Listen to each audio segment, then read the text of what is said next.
Bonjour à tous, je m'appelle Aïssatou Bouba Dalil. Le billet d'aujourd'hui, nous sommes le 3 février 2024. Je l'ai intitulé « L'art de tourner en rond ». Car cela fait 41 ans que l'on tourne autour du pot dans ce pays. Tout le monde subit la vie chère, tout le monde se plaint du carburant qui augmente, du sucre, de l'huile, de la farine, des denrées alimentaires.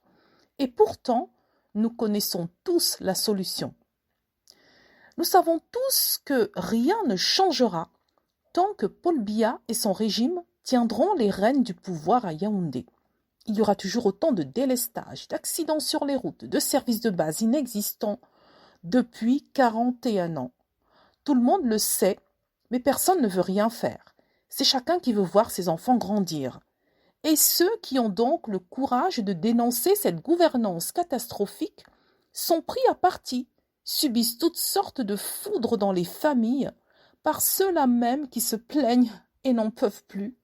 Eux aussi veulent que ça change, mais secrètement, du fond du cœur seulement.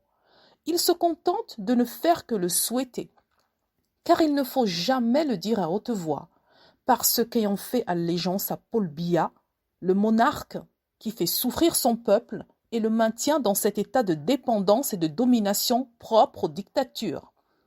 Et lorsque quelqu'un se lève enfin pour proposer autre chose à ce peuple affamé, des opposants avec de gros guillemets à la solde du régime lui mettent toutes sortes de bâtons dans les roues, parce que plus préoccupés à négocier leur propre survie auprès de ceux qui les ont fabriqués que par le sort de ce peuple piétiné depuis plus de 4 décennies.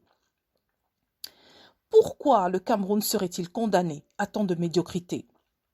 Ceux qui s'y complaisent au sommet de l'État depuis tant d'années ont-ils le pouvoir de retirer cette camerounité à des citoyens qui refusent de se résigner face à cette façon de gouverner un pays où tous les mots MAUX se conjuguent au pluriel? Tant que nos petites voix représenteront cette infime lueur d'espoir dans la nuit noire, ce petit bout de lumière à l'horizon ne s'éteindra jamais. La solution au tunnel de problèmes au Cameroun, nous la connaissons. Alors, inscrivons-nous massivement sur les listes électorales et préparons-nous à défendre notre vote le moment venu. Merci.